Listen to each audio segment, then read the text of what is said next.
hanggang Biyernes na. Kahit weekend, ganyan din.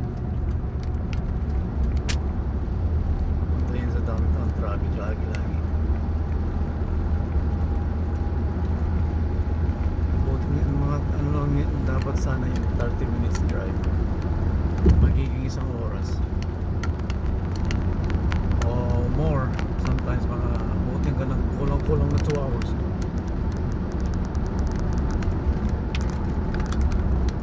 Yan na yung pinakamalawak na ano dito, kalsada. Yung I-10. Ano yan, mga 8 lines magkabilaan. May HOV pero wala pa rin, ganun pa rin. Traffic pa rin.